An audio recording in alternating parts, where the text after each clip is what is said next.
Good morning, good afternoon, and good evening, everybody.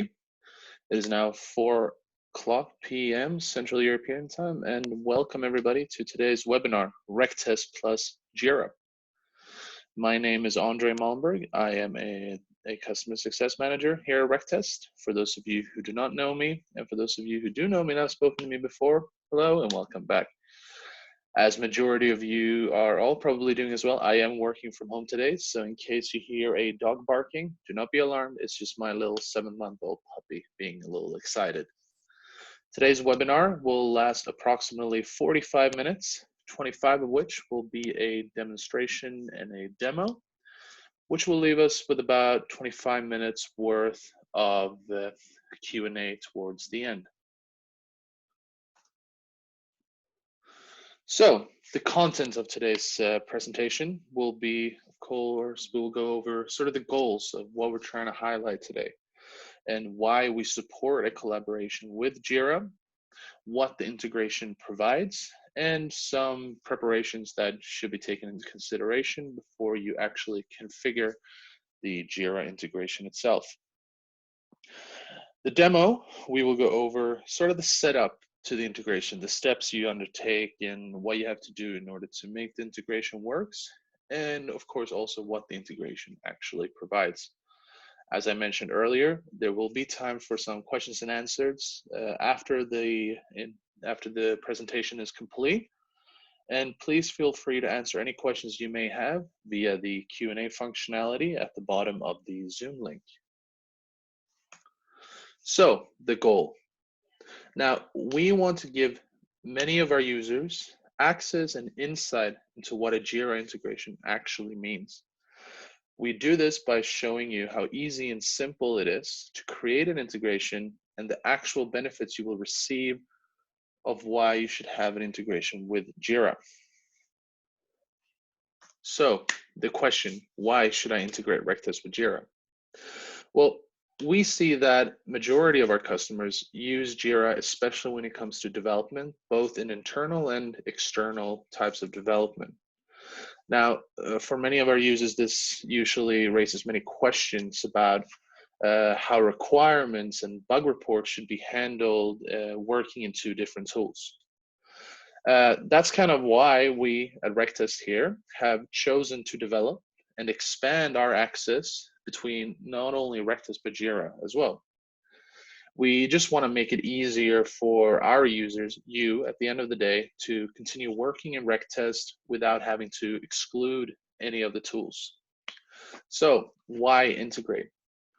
We want to show how development can work not only smoothly, but of course efficiently as well, together with the operational side that tend to use Rectest for their requirements, their tests, and of course bug reports. It simply becomes a much smoother workflow, if you will, as both the tools reflect information without the need of a manual transfer or any higher costs, essentially. So while both the tools are great individually, of course, I would just like to highlight some of their true purposes. So on Rectest sense, we have our ease of use. As a majority of you would know, Rectest is a very easy to use tool for not only IT, but of course the operational side. You have so many options to customize the tool. We're also very flexible. We offer requirements management and the ability to break down requirements from a higher level to a actual business objectives. We of course also offer test management, which is essentially, historically speaking, our bread and butter. And for those of you who have used it for that, you would know what I'm talking about. Of course, we also offer bug report management, or defect report management, if you will, and tracking. Now, when we talk about Jira's strengths, Jira is a great requirements management tool that allows you to break down requirements into actual development tasks or works. Tends to be quite related closely with the IT department, as it is a tool mainly used for developers from what we've seen speaking with you, our users. What I want to show you here in the next slide is kind of a image, if you will, of how the integration kind of works. At the end of the day, what I want to highlight with this webinar is the fact that the integration we have with Jira is a two-way synchronization integration, of which information is mirrored between the two different tools. As we see here, as an example, you have a user story, which will be mirrored into Rectest as a requirement, or vice versa. That requirement in Rectest will then be turned into a test case, which will be put into a test run.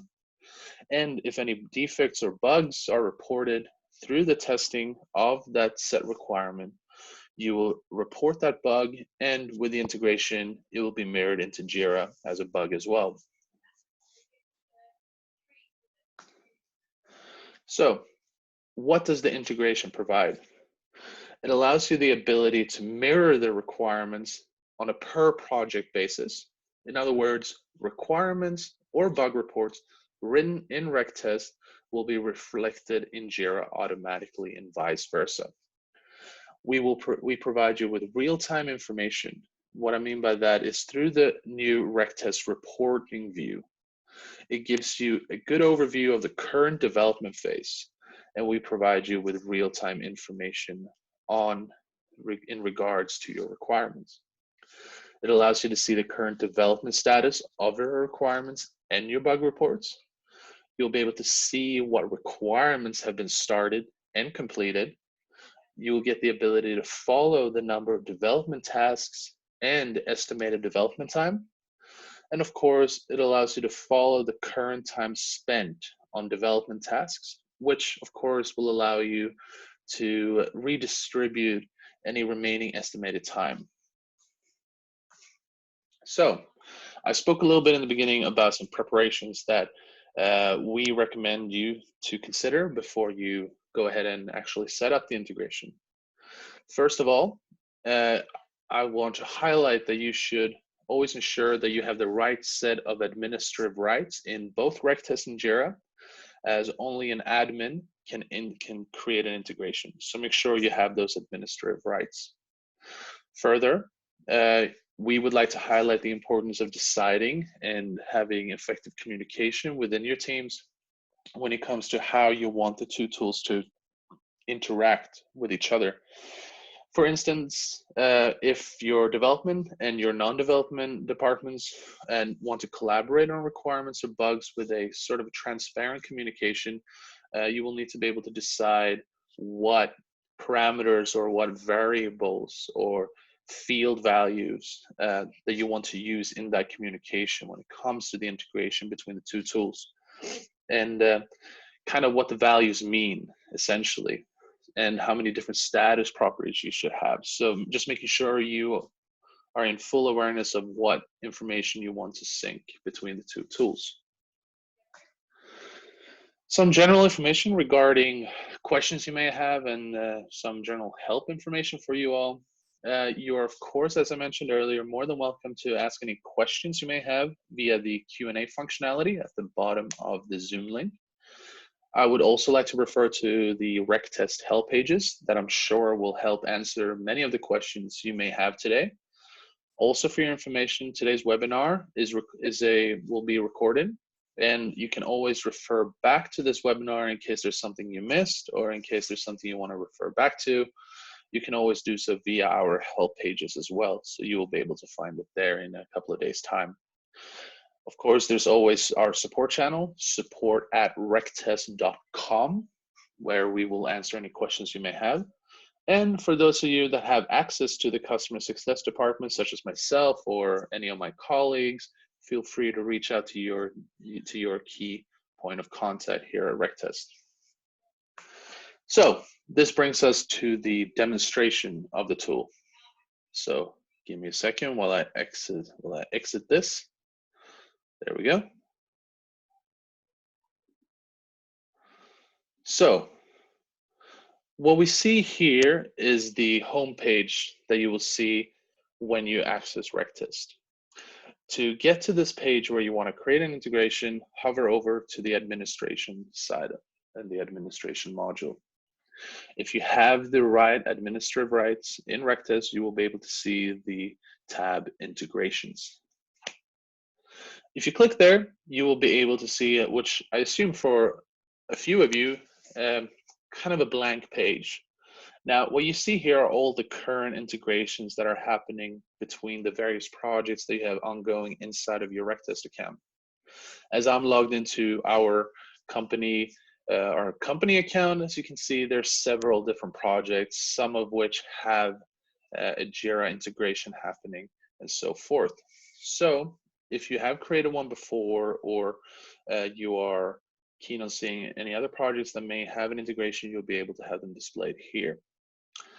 So if you want to start taking the first step by creating an integration, hover over to the right-hand side. You will see the little plus icon, create Jira integration. If you click there, you'll get to the first step needed to create an integration. Also, another thing I would like to point out is that today's webinar, we will be showing you how to set up an integration using Jira on cloud. For those of you that have Jira on-prem, or the setup is a little bit differently. And if that is the case, please get in touch with us and we will be able to share with you the correct information and the steps needed to set up an integration for a Jira on-prem. Further, I would also like to refer to our help pages that will also show you the steps needed to take for that. And this kind of brings us to one of our more common questions that I get from our customers and our users in regards to the Jira integration. For those of you that are setting up Jira on cloud, which we will be doing today, you only need to fill in the Jira base URL. And for those of you that have Jira on cloud, which we'll demonstrate today, you do not need to fill out the Jira proxy URL. So what I'll go ahead and do is hop on over to our Jira account and copy only the base URL here. Copy. Go back to Rectest and just copy paste and paste it in there. The username and password should automatically be populated. Then I click on Authenticate. Bear with us a second as we will get to the authorization app. Authorize for Rectest demo. There we go. Accept.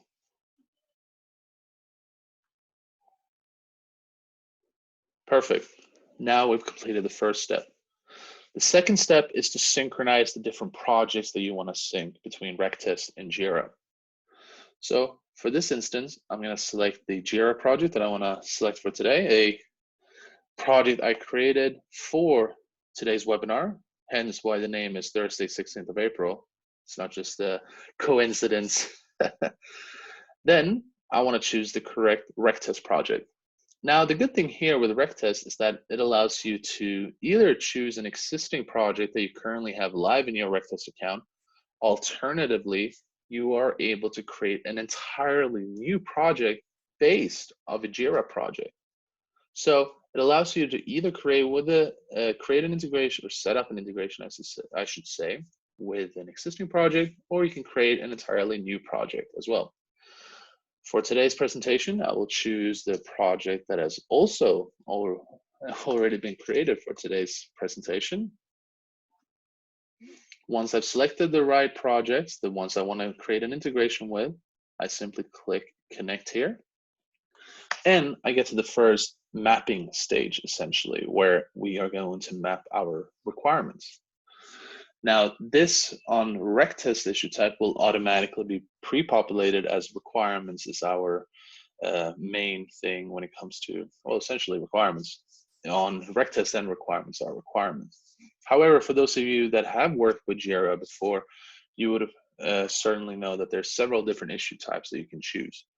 Now, we would recommend that when possible, using the story issue type, as it reflects the actual functionality and the kind of lowest level that you later use when it comes to your requirements. So we are going to choose story or user story.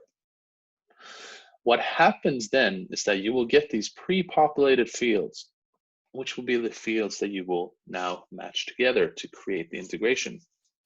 Kind of what I spoke about earlier when it comes to when I mentioned the communication aspect that we think is quite important, in the sense that we want to know that exactly what information is matched with what. And the reason for that is that as we can see here, not all values would automatically be populated in case there's different names in the two different projects. For example, we can see here that only 2 of my priority values have been pre-populated as the names match each other. But what we can see here is that, for example, our high priority field in Rectest will be matched with major in Jira. So this is something that I've communicated with my team before this to make sure that the Rectest high priority will match the Jira high priority, just so I know that the correct information is matched with each other. Then I just go ahead and continue the mapping. Medium in Rectest will be my minor in Jira, and my low priority in Rectest will become my trivial in Jira. Then I continue on, and I do the same here for the status field. Proposed will become my backlog in Jira. Approved will become my selected for development. My in development will be my in progress, and implemented will be done. Sorry, I picked the wrong value there. Done. You may have also noticed the plus icon in the little trash can here. The add icon here allows you to add any additional field values. So here, if we wanted to, we could add any more of the field values that have been defined inside of your Rectest project in Jira and so forth. Further, the trash can or the removal icon also allows you to remove field values for the only integrational purposes. So what I want to stress here is the fact that if I were to remove these tabs here, it only removes those field values from the actual integration. They will not be removed from either of the projects, just for the integration. Once I have made sure that all my values add up, I'm able to move on to the next stage. But one thing, I almost forgot myself there. One thing you may have noticed here in the description value is that the Rectest description is a mandatory field, but the Jira description is not. And that is completely fine. Now, the one thing that is important to remember is the fact that Jira kind of dictates in this matter when it comes to the integration. So what I mean by that is if I had a Jira value, let's say description in this matter, in this case, that was mandatory, but my Rectest description was not mandatory, I would get a blocked icon saying that I will have to go back and change my Rectest field description to mandatory, as Jira dictates what should be mandatory in this case. However, when it comes to the opposite, a Rectest field value can be mandatory, but it does not necessarily need to be mandatory in Jira. So once I've made sure everything looks correct, I click next. And then I get to the bug reports mapping. Once again, this will be predefined with the Rectest issue type, which is bugs, and you can choose the Jira issue type. In this case, I will choose bug as well.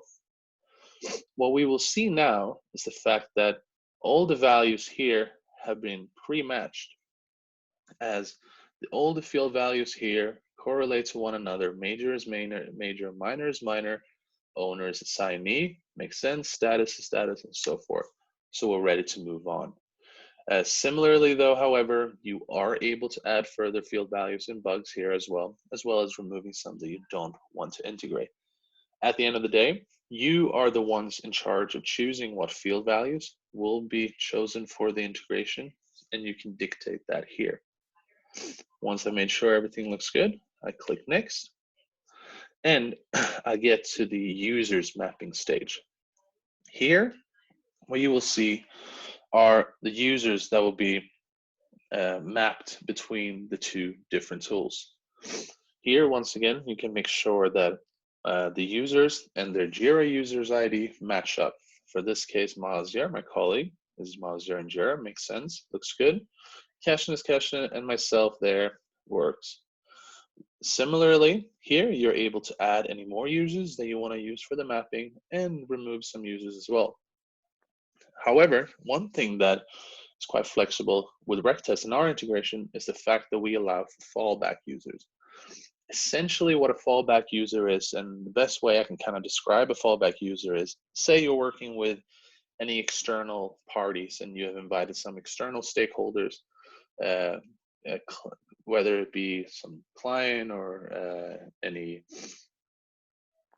other sort of external stakeholder, and they're working inside of your projects. Say they're mapping some requirements, and since they do not have access to your Jira account and you still want to use the integration, you can create a fallback user. In this case, my colleague Nicholas is my fallback user. So say we're working with an external stakeholder, Ted, and he creates a requirement and puts it as puts Nicholas as the owner. Then the requirement will be synced and used in the Jira integration. So essentially, it allows you to put any sort of content in another person's name that has been mapped in the integrational part to make the integration work. Once we've done that, we click next.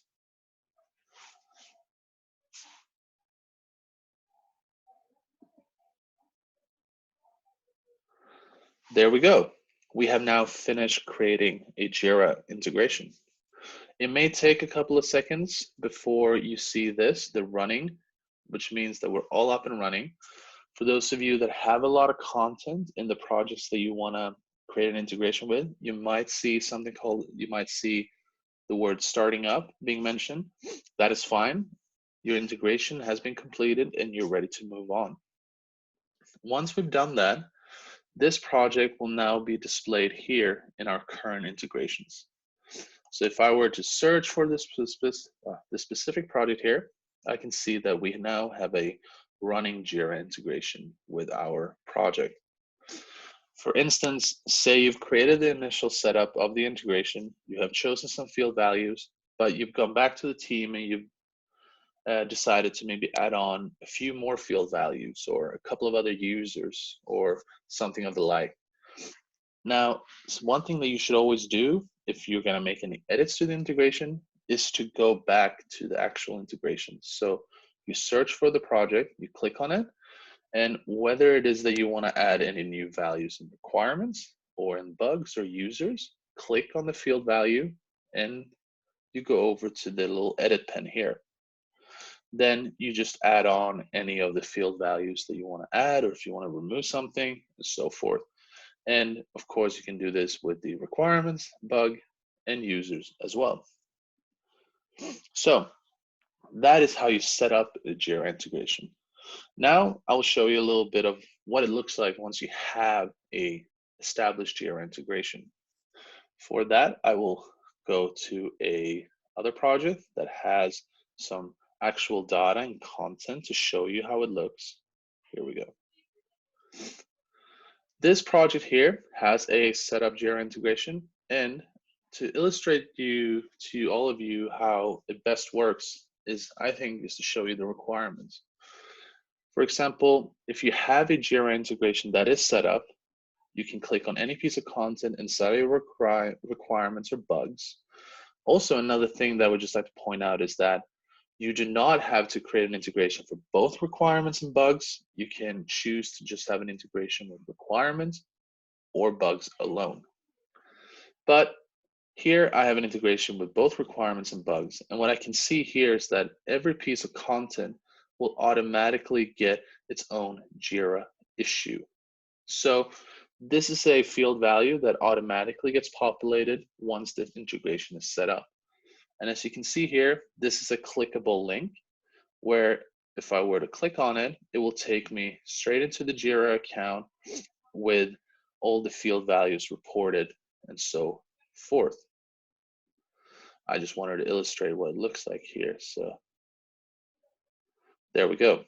Of course, say here, the good thing with the integration is that it not only allows you to integrate with any field values you may have in users, but all comments and attached files you may have into your requirements or your bug reports and so forth will also be able to get synced.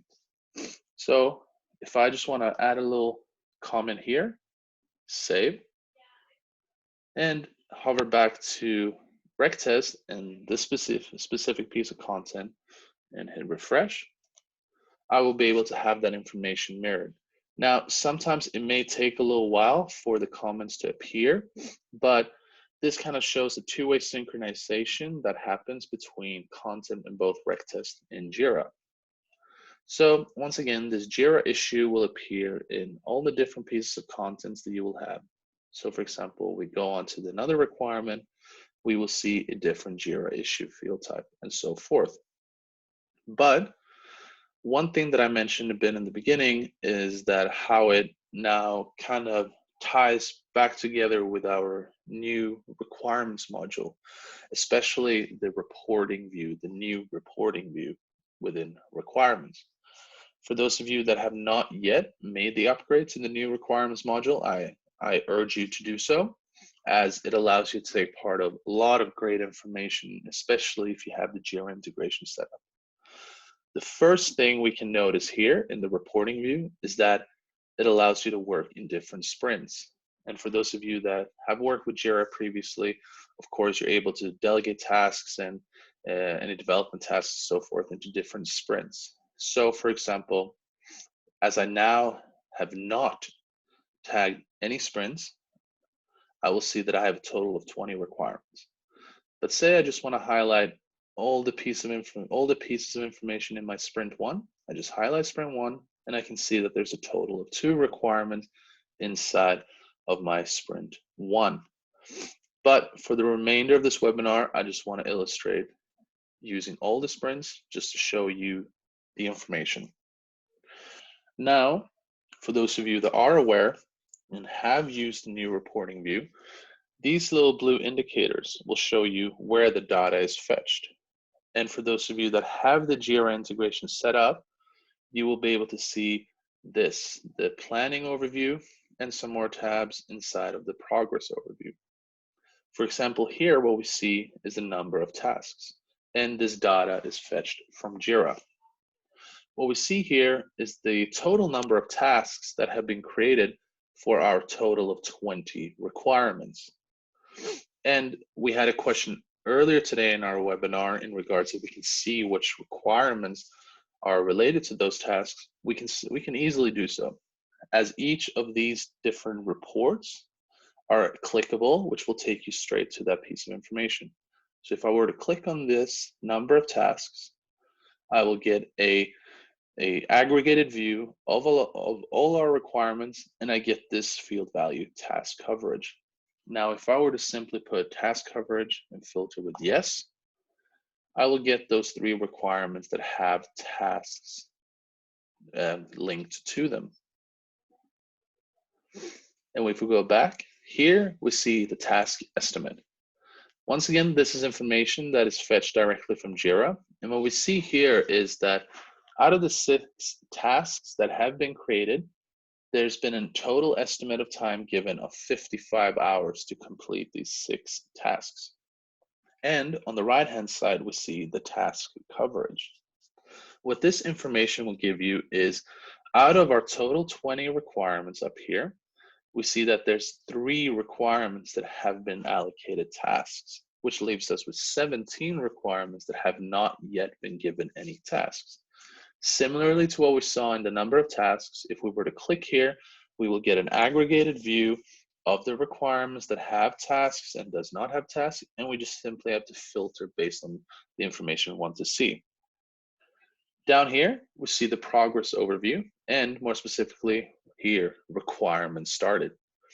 The information that will be illustrated here is out of our total 20 requirements, we see that 3 have been started and 17 that have not yet been started by my team. And further, over here in task completed, we can see that out of our total 6 tasks, 2 of those tasks have been completed, which leaves us with 4 tasks that have not yet been completed. And we can see the actual time spent on those tasks. So now I'm putting my project manager hat on, and I can see that, well, my team has spent a total of 42 hours out of the 55 hours I've allocated to them to complete these requirements, and they've so far only completed 2 tasks out of that. Now, once again, this brings me back to the point where it allows you to get a real update of data and time, and as we can see here, the integration allows you to work more structurally when it comes to allocating time and budget and handling your requirements, making sure everything gets done when it needs to by the suitable team members and so forth. So it allows you to get a lot of good information there as well. Similarly, as to what we saw here in requirements, the same thing can be said about bugs. Any bug with the Jira integration that is created will also get a clickable Jira issue ID, which will take you straight into the Jira issue or the Jira bug in this case. So now what I've shown you is how you set up an integration, what information and the kind of things you can take part of and get access to, I should say, once you have an established integration between Rectest and Jira. Once more, if we refer back to the requirement we left a comment on in Jira Zen, we will see that that comment has now been illustrated here in Rectest as well. So now you can see that the two-way synchronization and the mirroring of information works between the two different tools. Similarly, I would just like to say, as I mentioned earlier, this too can be said for any attachments. So now you'll be able to work in a cross-platform environment, but being able to keep track and seeing the progress of information in both Jira and Rectest. Now, this brings us to the end of the demonstration, and it is now time for our questions and answers. Before, however, we get to that, I would just like to add some additional information.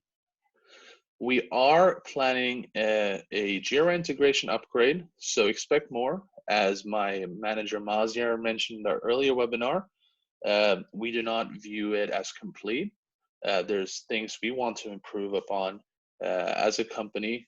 And of course, as I'm sure a lot of you have heard with your previous communication with us here at Rectest, we value our user feedback. We'd like to improve based on the feedback we receive from you, our users. On top of that, currently Rectest does not support multi-select values in the synchronized field values or Jira workflows. So now I'd like to invite my colleagues, Nicholas and Maziar, to see if we've received any interesting questions from you during the webinar. Sure. And before I do that, I also want to add on. So for those of you working with several customers, sometimes you have some Jira customers and sometimes people are working in Azure DevOps. So I would just like to add that we're actually working on a Azure DevOps integration that should work similar to the Jira integration. On top of that, we're also looking into connecting our tool to other types of tool, and test automation is also in those plans. Just while we do have you here, and on a last part here is that also I want to add is that on Saturday we're going to release versioning, so you'll be able to track and follow the different versions of your requirement from this weekend and on. So that's just some things I want to say before. Now, in case you are working with TFS or any other development tool, we also do have our open APIs. Until we do have integration to those, you can still, and we do have some customer that actually utilizes our open API to achieve two-way synchronizations with their tool, may it be a support tool like Zendesk or whatever, but that's very possible. Now, so let's start with the questions. I have some good questions. So if you could please explain fallback user again.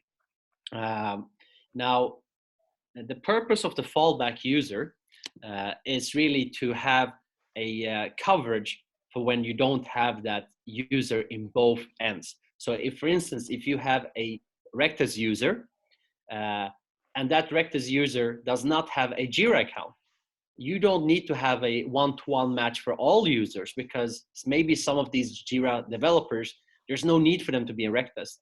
In order for that integration to work, there's need to be an owner or a person in the data, and the fallback users become that person. Usually we recommend you to use the project manager who's ever responsible.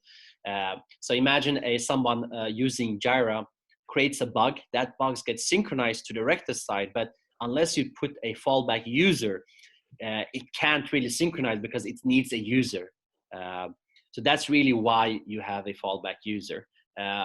In contrast to many of our, I think, other type of Jira connections, sometimes they require you to connect all users that you have in Jira. Now we see that that's not always relevant or a good way to do so. Basically, we allow you to choose. However, we do always strongly advise you to use as many users connected in both tools, because that gives you more information that's better to follow. Now, another question. Now, feel free to ask more questions in QA section while I do answer some of these. Now, another question we get is, can you have one Rectus project connected to several Jira projects for, say, suppliers? Now, the Rectus and Jira integration works like many of these, because these are project-based. So in order for them to work, the synchronization is from project to project, meaning that you can have one Jira project connected to one Rectus project. You can obviously find workarounds in combining the projects or information and copying to one. That's doable. But in order for this synchronization to work properly, please synchronize them to one. And if there's additional information you need in the said project, either use the import button or copy things from from the non-synchronized project to the synchronized project. Now, yes, I think we got that question. Let's see, another question.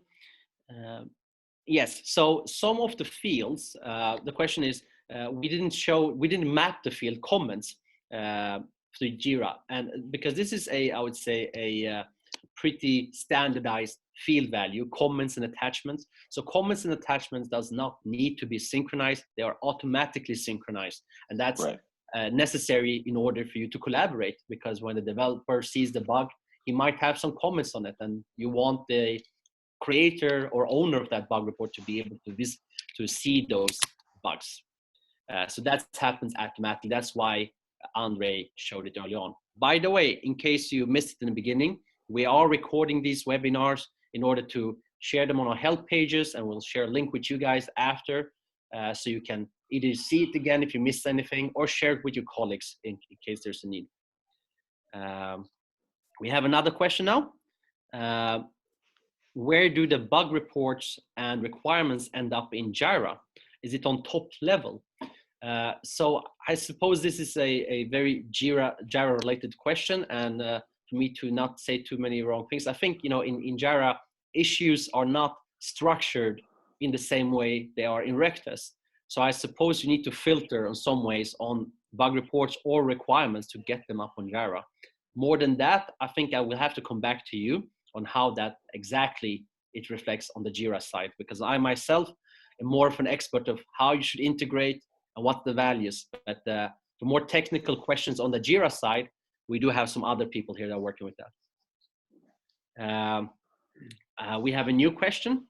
Can you cancel the integration in the future? And yes, so any integration that you saw Andre set up, you can always delete the integration. You can reconfigure the integration in case that's what you need or want to do. That's the only thing you need to do, is go to administration and integration and just basically delete an ongoing integration. Now, exactly. So what you will see is when you get into the administration part where I illustrated, where you will see all the projects that have a Jira integration set up, there will be, if you click on it, you will get to the stage where you see the overview of the integration, and there you'll be able to delete the integration, and there will be a trash icon that will illustrate that. Okay. We have a new question, Andre. And the question is, what levels of support are we offering to our customers in order to utilize the integration from Jira? So I think what we're doing here is, other than having this kind of webinar, being able to reshare this content, we obviously understand that some Jira setups can be very complex and complicated. We urge you to either reach out to the customer success management or support channel, and we'll take it on from there. And For instance, if you have a on-prem Jira integration, there are a couple of extra steps. We do have that information we can share to you. We usually need to connect with somebody on the technical side of your business in order to be fully successful there. But in general, we don't give up until the integration is up and working. Without saying too much, you can expect a lot from us when it comes to supporting you and making Rectus work with Jira. As far as we can. Obviously there will be some constraints when it thinks that's maybe more on the Jira side, but as long as you have a Jira cloud version or a Jira on-prem version, then you should be fine. Let's see. Question is, can we have another question, if they can link I suppose a Rectus requirement with a Jira Epic. I suppose you could, exactly like you could actually make the synchronization between a requirement and task. Now, those are the Jira issue types that exist, and that's why you can connect to them. We advise you not to do it because they are very different. A requirement in Rectus is much more similar to a user story in Jira. And now, of course, we do have the hierarchy level objects, which is quite new with Rectus. And obviously, when we're looking into strengthening the Jira integration, we'll take that into consideration in how we can expand our integration to get out more different types from Jira. Do we have any other questions? As we still have time to respond, and you still have us here. And obviously, I want to stress the fact that I hope that you feel that from the Rectus point of view, that we're always open. It means that in case you have a question or discussion that for some reason you come up with after this webinar, feel free to ask us. We'll respond accordingly or support your team in whatever you need. And if I can just add something there, I mean, we're interested in doing as many webinars as possible to ensure that we bring up relevant topics that you think we should host a webinar about. Feel free to reach out to us and let us know what you would like to see a webinar being about. As at the end of the day, we hope that these webinars will provide a lot of useful information for all of you. Andre, we have a new question. Yes. The question is, will there be an automatic requirement ID numbering? So in Rectus, whenever you create or generate a requirement or bug or test case for that matter, they always are numbered, and these numbers are generated automatically. That doesn't change anything. Rather that, Jira has its own way of identifying unique requirements, user stories and so on. And that's really why we have the links. So you will have a set of a Jira ID and a Rectus ID. And with integration, you have a simple link to follow them through. Now, obviously, you can add more field values that you can utilize for communication, maybe for some kind of identification. That's up to you guys if you feel that there's a need for that. Now, on Andre's question, do you have any suggestions or topics that you would like to see in coming webinars? It could be any issues that you have or anything that if you're a Rectus champion, I'm sure you have a lot of questions from your colleagues on things that they want you to show them how to do. Now you can take this opportunity to have us do that webinar for you by just pushing that topic. We've got pretty cool topics so far. Some of them were, I would say, basic, rudimentary Rectus challenges, while we have some other in how we can utilize reporting in better ways and so on. So these are some of the planned ones, but obviously, if we get some good suggestions from you, we're going to highlight those during spring and summer. Yep.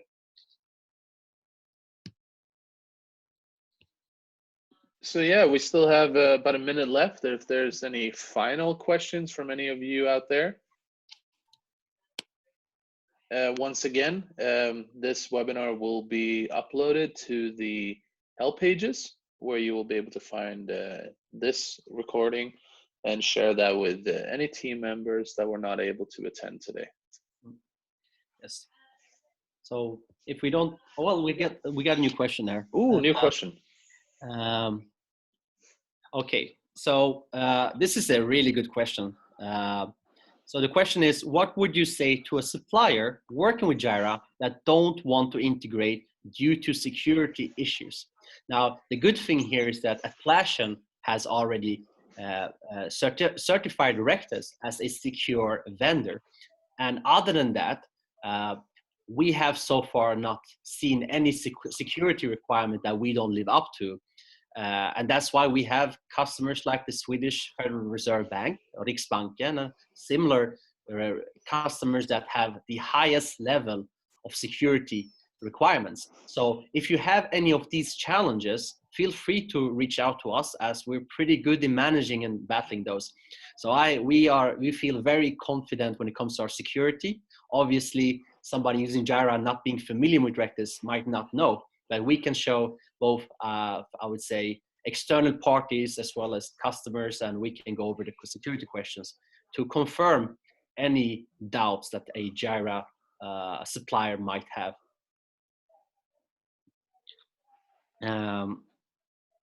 Okay, so we have another good question. How can you share bugs with several suppliers using Jira? So I suppose again, if we have a one-to-one integration, it means that the Rectus project will only be connected to one Jira project. However, if you're working with multiple projects, or it can be a bit challenging, but in the end of the day, I think there are more than one way. So it could be everything from actually getting them in to your Rectus project. It could be actually adding them as an external user in Rectus, where they only have access to bugs that they are assigned to. But if you have a Jira setup, I suppose there are different ways to manage it. It's not a straightforward answer maybe, but there are definitely ways. And for us to understand it a bit better, I suggest that you contact me. This is Maziar, and I think we can look in more detail to that. But there are multiple ways, everything from export and importing to the best way would be obviously to sync. But in case you're working with multiple suppliers, it can be a challenge, obviously. Right. Great questions. I'm so happy that you were all engaged in the content and had a lot of questions. All questions are good, so we appreciate that. I would just like to say thank you everyone so much for attending today's webinar. I appreciate you all taking the time. Once again, we will host many more webinars, so watch this space, as there will be more. Also, as we are living in these extraordinary times, I hope yourselves, your friends and family are keeping safe. And thank you all so much once again. Have a wonderful day. Bye-bye, everyone. Thank you again. Thank you, Andre. Thank you, everybody. Have a nice day.